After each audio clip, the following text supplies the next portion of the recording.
अगर कोई सच है तो वो ये है कि इंसान जिंदगी को समझने से ज्यादा उसे सहने की कोशिश करता है। हम हर सुबह उठते हैं, किसी वजह से नहीं, बस आदत की वजह से, और फिर हम खुद से झूठ बोलते हैं कि आज का दिन किसी मकसद के लिए है।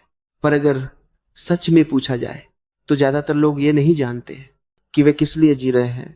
बस ये जानते हैं कि मरना अभी कन्वीनियंट नहीं है। निहिलिज्म यहीं से शुरू होता है। कोई धमाका नहीं, कोई इनलाइटनमेंट नहीं, बस एक ठंडी सी रियलाइजेशन कि शायद इस सब के पीछे कुछ भी नहीं है। ना कोई कॉस्मिक प्लान, ना कोई फाइनल जस्टिस, ना कोई हायर मीनिंग जो तुम्हारी सफरिंग को जस्टिफाई करे। तुम दुखी हो क्योंकि जिंदगी ऐसे ही बनी है, और तुम खुश हो तो वो भी किसी वजह से नहीं, बस केमिस्ट्री और चांस की वजह से। इंसान को सबसे ज्यादा डर इस बात से नहीं लगता कि जिंदगी मुश्किल है, उसे डर इस बात से लगता है कि शायद यह मुश्किल किसी काम की नहीं है। हम कहते हैं सब्र रखो, सब ठीक हो जाएगा, लेकिन निहिलिज्म पूछता है क्या ठीक नाम की कोई चीज यूनिवर्स में सच में एग्जिस्ट करती भी है, या वो सिर्फ एक शब्द है जो हमने खुद को चुप कराने के लिए बना लिया। जब कोई कहता है हर चीज किसी रीजन से होती है तो वो फिलॉसफी नहीं बोल रहा, वो डर बोल रहा है। क्योंकि अगर रीजन नहीं है तो कंट्रोल भी नहीं है, और अगर कंट्रोल नहीं है तो इंसान नेकेड हो जाता है अपने डर के सामने।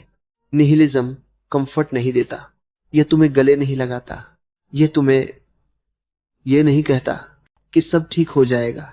ये बस इतना कहता है शायद कुछ भी ठीक नहीं होना है। और यही बात ज्यादातर लोग सह नहीं पाते, क्योंकि अगर लाइफ का कोई फिक्स्ड मीनिंग नहीं है तो जो तुम कर रहे हो उसकी गारंटी भी नहीं है। तुम सही होकर भी हार सकते हो और गलत होकर भी जीत सकते हो। यूनिवर्स एक्सप्लेनेशन नहीं देता, वो बस रिएक्ट करता है, या शायद वो रिएक्ट भी नहीं करता, बस इंडिफरेंट रहता है। यही असली झटका है कि तुम्हारे दर्द से कॉस्मोस को कोई फर्क नहीं पड़ता। तुम रो या हंसो, सितारे उसी तरह जलते रहेंगे। और फिर सवाल उठता है तो फिर जीना क्यों? यही लोग निहिलिज्म को गलत समझते हैं। उन्हें लगता है यह सवाल का अंत है, लेकिन यह अंत नहीं है, यह सबसे ब्रूटल शुरुआत है। क्योंकि जब कोई मीनिंग नहीं बचती तो झूठ भी नहीं बचता। अब तुम किसी गॉड के लिए नहीं जी रहे, किसी प्रॉमिस के लिए नहीं, किसी रिवॉर्ड के लिए नहीं।